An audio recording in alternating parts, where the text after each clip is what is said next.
ইংরাজি গ্রামারের একটা গুরুত্বপূর্ণ চ্যাপ্টার হলো সেন্টেন্স। সেন্টেন্সের বাংলা অর্থ হলো বাক্য।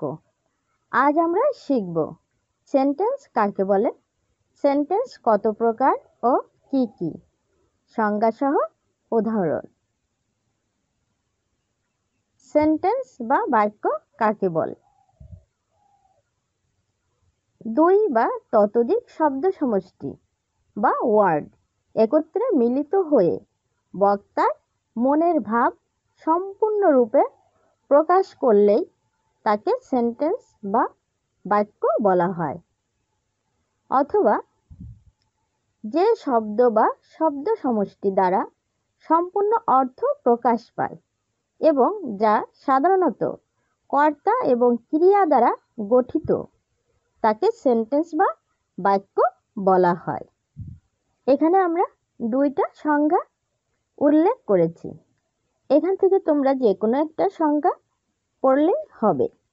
প্রথম সংজ্ঞাটি হচ্ছে দুই বা ততোধিক শব্দ সমষ্টি অথবা ওয়ার্ড একত্রে মিলিত হয়ে বক্তার মনের ভাব সম্পূর্ণরূপে প্রকাশ করলেই তাকে সেন্টেন্স বা বাক্য বলা হয়। যেমন, উই প্র্যাকটিস ইংলিশ এভরিডে। আমরা প্রতিদিন ইংরেজি অনুশীলন করি। এখানে উই একটা শব্দ, প্র্যাকটিস একটা শব্দ, ইংলিশ একটা শব্দ, এভরিডে একটা শব্দ।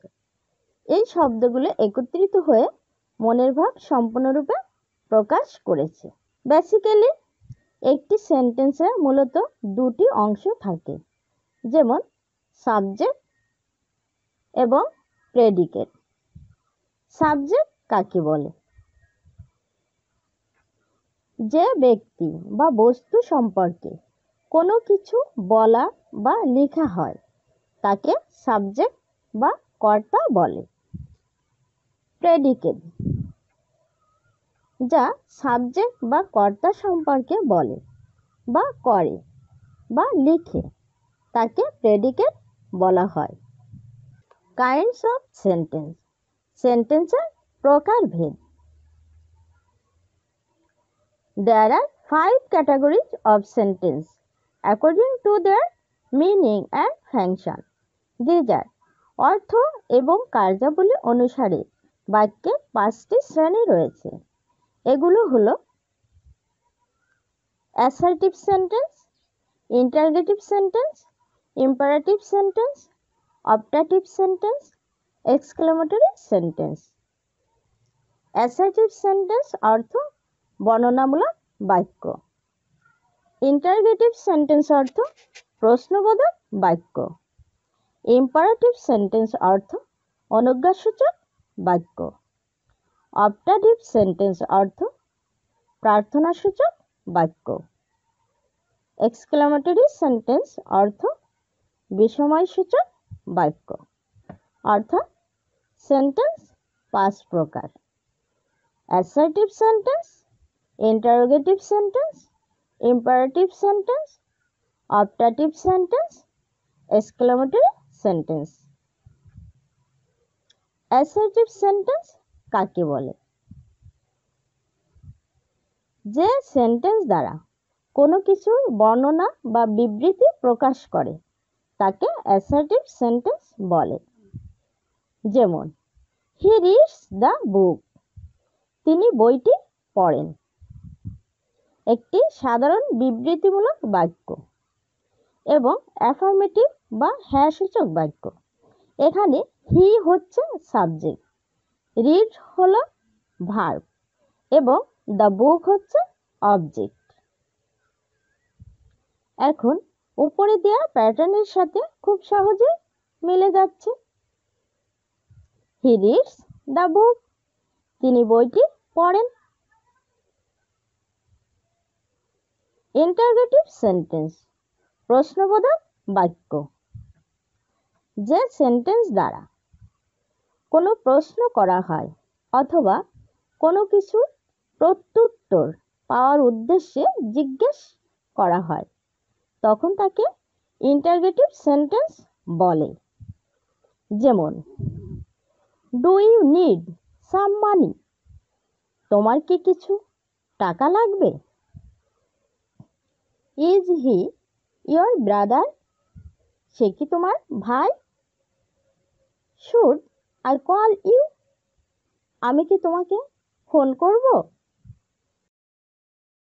ইম্পারেটিভ সেন্টেন্স, অনুজ্ঞাসূচক বাক্য, যে সেন্টেন্স দ্বারা কোনো আদেশ, উপদেশ, নিষেধ, অনুরোধ ইত্যাদি বোঝায় তাকে ইম্পারেটিভ সেন্টেন্স বা অনুজ্ঞাসূচক বাক্য বলে। এ ধরনের বাক্যে সাবজেক্ট গোপন থাকে।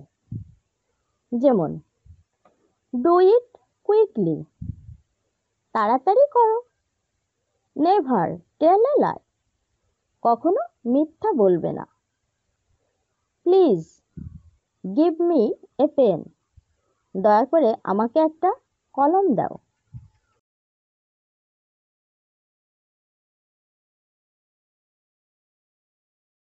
অপটেটিভ সেন্টেন্স, প্রার্থনাসূচক বাক্য, যে সেন্টেন্স দ্বারা মনের ইচ্ছা কিংবা প্রার্থনা প্রকাশ করে তাকে অপটেটিভ সেন্টেন্স বলে।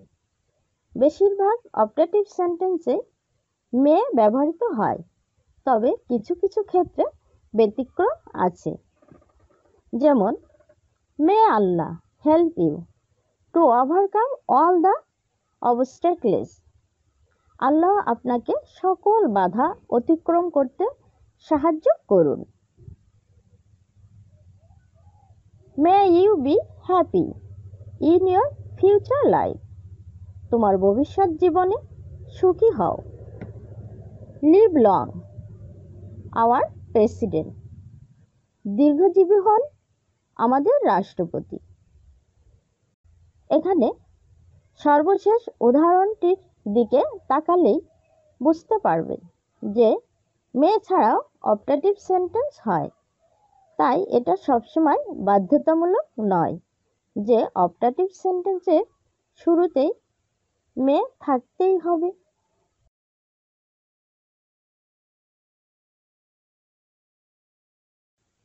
এক্সক্লেমেটরি সেন্টেন্স, বিস্ময়সূচক বাক্য। এক্সক্লেমেটরি সেন্টেন্স দ্বারা হঠাৎ আকস্মিকভাবে মনের কোনো পরিবর্তন, যেমন হর্ষ, বিষাদ, আনন্দ, আবেগ বা বিস্ময় প্রকাশ করা হয়, তাকে এক্সক্লেমেটরি সেন্টেন্স বলা হয়। An exclamatory sign is mandatory after the end of it. কখনো কখনো এই বিস্ময় চিহ্নটি বাক্যের শুরুতেই বসে।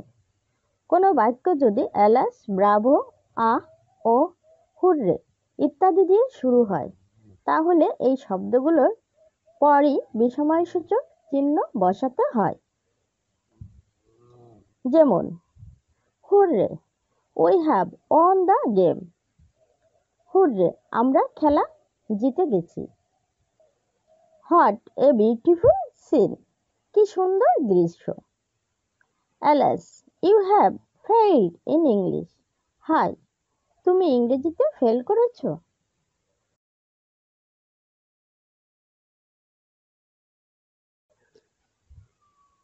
স্ট্রাকচার অনুসারে সেন্টেন্স তিন প্রকার। যেমন simple sentence, complex sentence, compound sentence. Simple sentence অর্থ সরল বাক্য, কমপ্লেক্স সেন্টেন্স অর্থ জটিল বাক্য, কম্পাউন্ড সেন্টেন্স অর্থ যৌগিক বাক্য।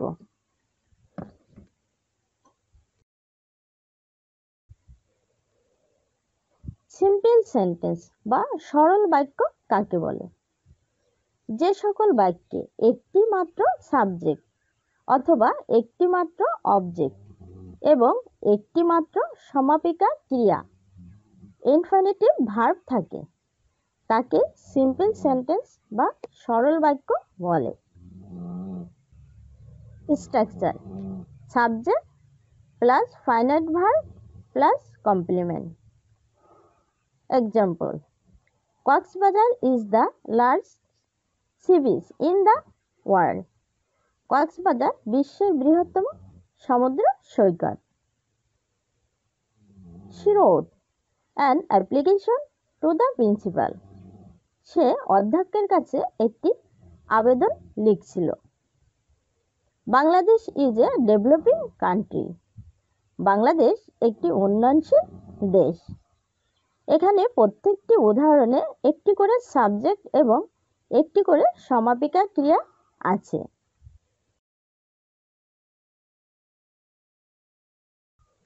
কমপ্লেক্স সেন্টেন্স বা জটিল বাক্য। যে সকল বাক্যে একটি প্রধান খণ্ড বাক্য থাকে এবং তার উপর আশ্রয় বা অবলম্বন করে আরও এক বা একাধিক খণ্ড বাক্য থাকে তাকে কমপ্লেক্স সেন্টেন্স বা জটিল বাক্য বা মিশ্র বাক্য বলে। যেমন his brother dead when he was 7 years old। তার ভাই যখন 7 বছর বয়সে মারা যান। এখানে his brother dead main clause, when subordinating conjunction, he was 7 years old adverbial clause. If you read regularly you will do well in the exam. নিয়মিত পড়লে পরীক্ষায় ভালো করবে। এখানে if you read regularly subordinate clause এবং you will do well in the exam main cause.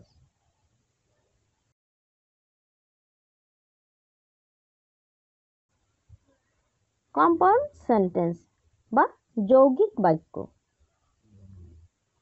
নিরপেক্ষ দুই বা তার অধিক সরল বাক্য যদি কোনো সংযোজক অব্যয় দ্বারা সংযুক্ত হয়ে একটি সম্পূর্ণ বাক্য তৈরি করে তখন তাকে কম্পাউন্ড সেন্টেন্স বা যৌগিক বাক্য বলা হয়। যেমন he is poor but happy. সে গরিব কিন্তু সুখী। We search for him everywhere but did not find. আমরা তাকে সর্বত্র খুঁজলাম কিন্তু পাইনি। Mou shouted and all the people started to clap their hands. Mou চিৎকার করে উঠল আর সকলে হাততালি দিতে লাগলো। ছোট্ট বন্ধুরা, আমাদের চ্যানেলটি যদি ভালো লেগে থাকে তাহলে অবশ্যই লাইক, শেয়ার, কমেন্ট করবে এবং আমাদের চ্যানেলটি সাবস্ক্রাইব করে আমাদের সঙ্গেই থাকবে।